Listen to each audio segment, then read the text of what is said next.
Hello everyone, welcome to पाक MCQs official YouTube channel. इस video lecture में हम 24 जुलाई 2022 को एफआईए में असिस्टेंट डायरेक्टर का पेपर जो हुआ है सेकंड बैच के, इसके एमसीक्यूज डिस्कस करेंगे। बहुत ही इंपॉर्टेंट वीडियो लेक्चर है, एंड तक लाजमी देखिएगा। जो भी टेस्ट हो रहे हैं इनमें अराउंड 70% जो क्वेश्चन हैं वो टेस्ट पॉइंट से आ रहे हैं, सो आप टेस्ट पॉइंट को ज़रूर विजिट करें। फर्स्ट क्वेश्चन है, is this the bus dash goes to the Sadar Bazaar. सो यहाँ जो आएगा प्रोनाउन विच आएगा, क्योंकि बस जो है ये एक पर्सन नहीं है। अगर बस कोई पर्सन होता तो हम वहाँ प्रोनाउन हु का यूज़ करते, लेकिन ये यहाँ विच ही आएगा क्योंकि यहाँ बस के लिए प्रोनाउन का यूज़ किया जा रहा है। So which is the correct answer here. Who became the youngest president of Chile. Chile जिसे हम चिल्ली भी कहते हैं, इसके यंगेस्ट प्रेजिडेंट बने हैं जिब्राइल बोरिग। इन्होंने 2021 में इलेक्शन जीता था 2021 में, लेकिन ये बने हैं 37वें और यंगेस्ट प्रेसिडेंट बने हैं 11 मार्च 2022 को। ये इनकी पिक्चर है। ये चिली के सदर हैं मौजूदा, और जिब्राइल बोरिग इनका नाम है। 2021 में इन्होंने इलेक्शन जीता था, लेकिन ये सदर बने थे 21 मार्च 2022 को इन्होंने हलफ लिया था। नेक्स्ट क्वेश्चन है, प्राइम मिनिस्टर इमरान खान यानी कि the then prime minister Imran Khan met with Russian president Vladimir Putin. So 24 फरवरी 2022 को इन्होंने मुलाकात की थी, और 24 फरवरी 2022 को ही रशिया ने यूक्रेन के ख़िलाफ़ वार डिक्लेयर कर दिया था। सो 24 फरवरी इसका करेक्ट आंसर है। और 2 दिन के दौरे पर थे प्राइम मिनिस्टर इमरान खान साहब, उस वक़्त के प्राइम मिनिस्टर सो 23 फरवरी और 24 फरवरी, लेकिन इनकी जो मीटिंग हुई है वो 24 फरवरी को हुई थी। नोबेल प्राइज़ के बारे में ज़रूर क्वेश्चंस पूछे जाते हैं, और जो रीसेंट प्राइज़ होते हैं उनके बारे में ज़रूर पूछे जाते हैं। अगर हम 2021 की बात करें, पीस प्राइज़, नोबेल प्राइज़ जो है 6 शोबों में दिया जाता है। दुनिया का सबसे बड़ा जो है ये प्राइज़ है, और 10 दिसंबर को दिया जाता है। पहला नोबेल प्राइज़ 2000 नहीं, पहला जो नोबेल प्राइज़ दिया गया था वो 10 दिसंबर 1901 को दिया गया था। 2021 में मारियो रेसा फिलीपींस और डिमिट्री मोत्रो रशियन, इन दोनों को जो है मिला था नोबेल पीस प्राइज़ 2021 में। ये इन दोनों की पिक्चर भी आप हमारी वेबसाइट से देख सकते हैं। ये खातून है जिनका नाम है मारियो रेसा, ये एक जर्नलिस्ट हैं।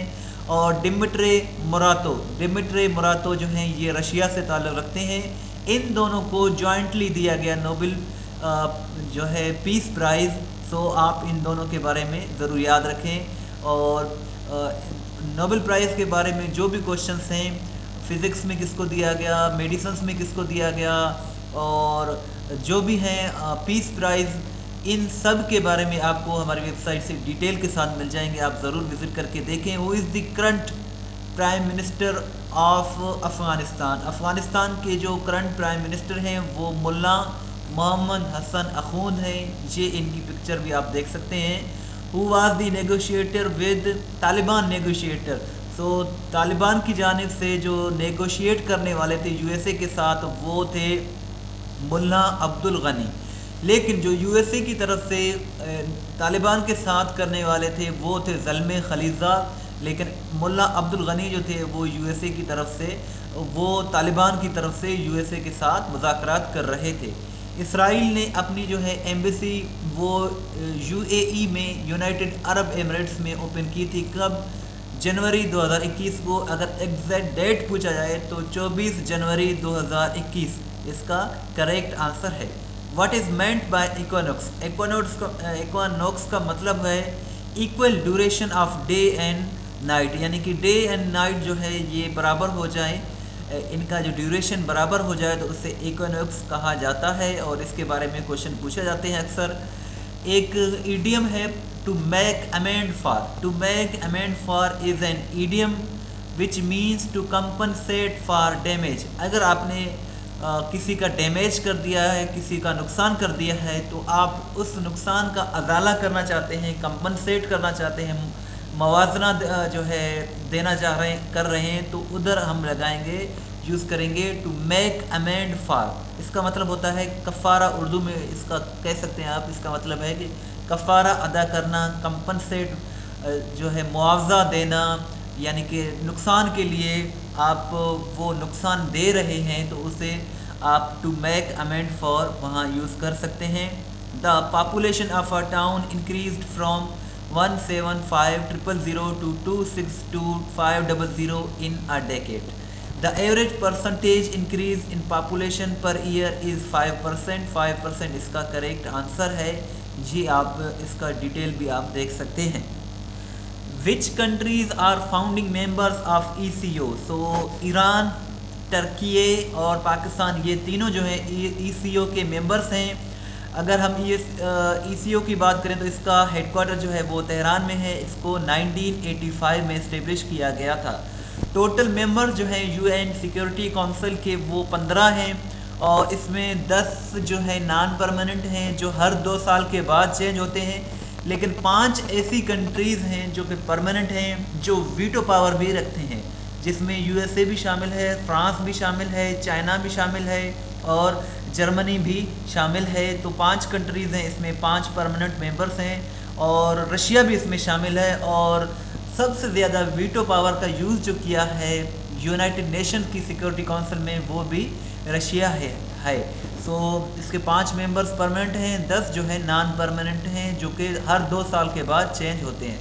सेनेट ऑफ पाकिस्तान के जो मेंबर्स हैं इस वक्त वो 104 हैं और हर सूबे से, हर प्रोविंस से 23 मेंबर्स हैं और जो 4 हैं वो इस्लामाबाद के हैं, फेडरल कैपिटल के हैं। सो 104 इसका करेक्ट आंसर है। Which vitamin helps in clotting of blood? So vitamin के इसका करेक्ट आंसर है। सो इस वीडियो लेक्चर में चंद ही क्वेश्चन हमने डिस्कस किए हैं। कंप्लीट पेपर के लिए आप हमारी वेबसाइट पर आप आकर यहाँ विज़िट करके देख सकते हैं। सो यहाँ 24 जुलाई का सेकंड बैच भी है और फर्स्ट बैच भी दिया हुआ है। सो जैसे ही पेपर्स हमें मिल रहे हैं हम वेबसाइट पर अपलोड करते जा रहे हैं। सो आप इस वेबसाइट को ज़रूर विज़िट करें। किसी भी टेस्ट की आप तैयारी कर रहे हैं, चाहे FBR की, चाहे FIA की या किसी भी टेस्ट की तैयारी कर रहे हैं, तो ये वेबसाइट आपके लिए एक नेमत से मैं कहूँगा कम नहीं है, क्योंकि यहाँ आपको टेस्ट भी आप दे सकते हैं, अपना टेस्ट भी ले सकते हैं, PDF वगैरह भी डाउनलोड कर सकते हैं। सो आप इस वेबसाइट को ज़रूर विज़िट करें। ज़्यादातर क्वेश्चन यहाँ से आ रहे हैं और स्टूडेंट्स की जानिब से जो ओवरवेल्म्ड वेलकम है, जो हमें जो दुआएं दी जा रही हैं, जो हमारे लिए इतने अच्छे पैगामात आ रहे हैं, टेस्ट देकर जो बच्चे आ रहे हैं, तो उनका भी हम शुक्रिया अदा करते हैं और ये हमारे लिए एज़ाज़ की बात है, क्योंकि बहुत से बच्चे यहाँ से तैयारी करके टेस्ट पास कर जाते हैं। सो आपको भी जो है दावत है कि आप भी विज़िट ज़रूर करें। Thanks for watching. दुआ में याद रखें। अल्लाह हाफ़िज़।